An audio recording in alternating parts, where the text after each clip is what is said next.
And welcome back to NC Grass Plugs.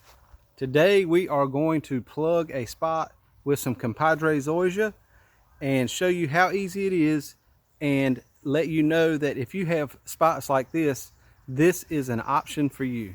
Let's go take a look.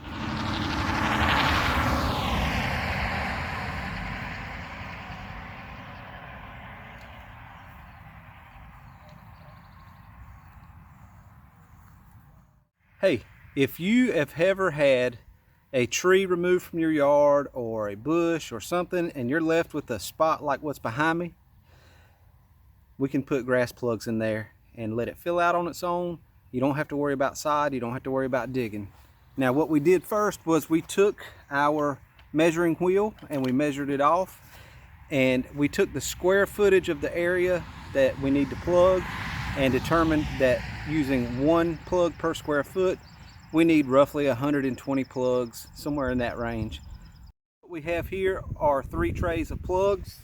These plugs just came out of dormancy. They are nice and healthy. However, they do have a lot of dormant grass still around them, which is perfectly fine. That's what your normal lawn will have in it. But I'm going to show you how to plant a plug in a couple easy steps. Check this out. The easiest way to do this is in a checkerboard pattern. So you start your first row straight and then you offset the next row by about 12 inches and go in between the first row. And you complete that pattern until you have filled out the entire area. Watch me do this.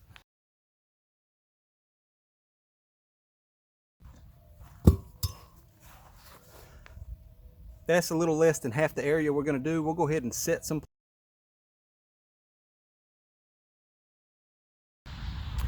One important step that you want to do here is when you put the plug in the hole, you really want to step on it and push all the air out that you can.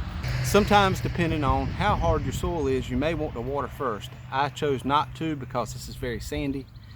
Maybe I should have, but it doesn't seem to be affecting what's going on. I'm going to finish this up and then we're going to come back and talk about a few things that will make your plugging project successful.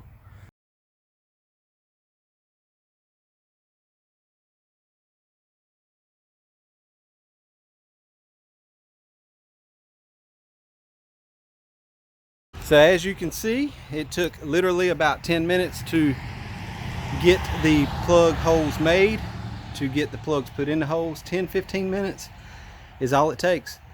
The next step here is we need to make sure we walk on these, push them down in the ground, get all the air pockets out of the root zone. That's important for your root establishment. Then we will mix up some RGS, maybe a little liquid fertilizer, thoroughly water these in. All right, the last step in this process is to put some fertilizer on these plugs. I choose to go with Hydretain mixed with some RGS, and I've got some Bloomplex in here. Bloomplex is a liquid starter fertilizer.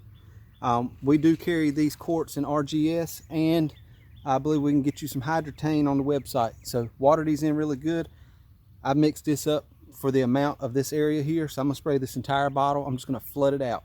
This is all you got to do.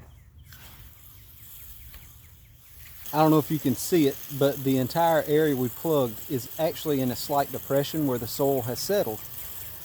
So once these plugs establish and set their own roots, what I'll do is I'll come in and top dress it with a little bit of sand to kind of level it up. Sand and warm season grass go together really well because the stolons and the rhizomes like to actually move through that sand, and it is able to do so quite easily. You're going to want to apply your RGS about once a month. If you have some humic acid, you can add that about once a month. And you're going to want to apply a starter fertilizer or something that's got some potassium in it, 888, 1010, Bloomplex, anything. The N-Ext Green County line is awesome.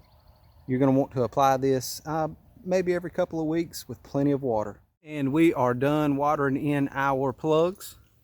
Now, if you pay attention to the description of the video, I'll tell you step by step how to put plugs in and where you can find the products that I used. And we will continually give updates on this patch, and you can see for yourself how plugs work, how easy they are. Catch us next time as we talk about what fertilizer we're going to apply to our yard next week. Stick around.